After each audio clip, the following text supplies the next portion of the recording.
Alright, so today we're going to be talking about the shoulder and a few rotator cuff injuries and tears and what it means for you. So to start off with, a lot of people ask, how do they get one? So there's two different types of injuries you can get to your rotator cuff in the first place. The first one is an overuse injury. We tend to call those tendinopathies or strains. And these are generally from doing a lot of repetitive movements. So we see them a lot in swimmers, we see them a lot in golfers, and people that do lots of heavy lifting frequently.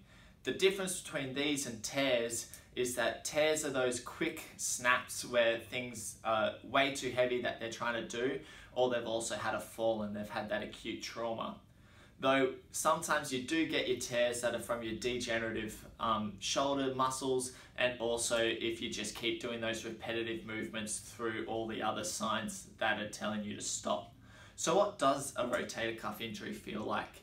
The most common thing that we get is a dull, deep ache as if it's part of the bone. And on top of that, we generally see a lot of people that get symptoms all the way down to their elbow, because you have these muscles run all the way down past your shoulder joint. So if you're feeling like it's down here, it can also come up from in the shoulder.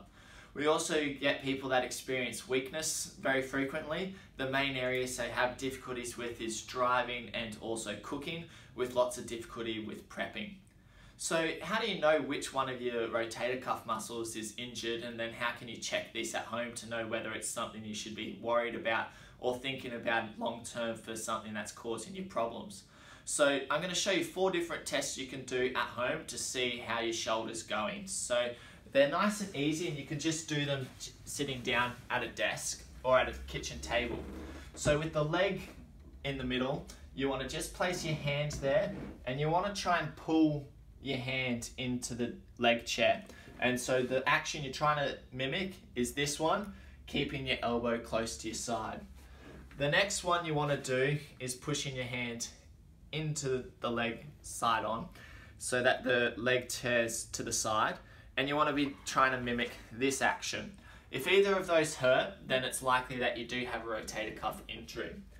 The next one you want to do is have your thumb facing down underneath the table and just pushing up. So 45 degrees from straight on, and there's also 45 degrees coming up. And if that starts to hurt through the top of the shoulder, that's another one of your rotator cuff muscles. The last one you want to always check is just your bicep. So what you want to do is keep your elbow in by your side, place your hand on the table, and just try and do a bicep curl. So just this action, and that's going to check your bicep, because a lot of the time people can injure multiple different muscles and can have lots of different symptoms. Don't be worried if many of those are painful if you do have an injury. What happens is if one's injured, then the other 3 have to pick up a lot of the forces required, and then that can cause them to get overworked and start exhibiting symptoms. So the final question that a lot of people ask us is, will their shoulder get better by themselves? If it's in the early stages of just an injury, a tendinopathy or a strain, it is likely that it will get better with 2 weeks of rest. Research has shown though that only a few tears and the higher forms of tendinopathies do get better without doing anything else, as long as you stop that activity. Most of the time they just stay about the same, and some of the time they can get worse. So general rule of thumb is, if you stop that aggravating activities and your shoulder's not getting better, then it's probably time that you need to go and see someone.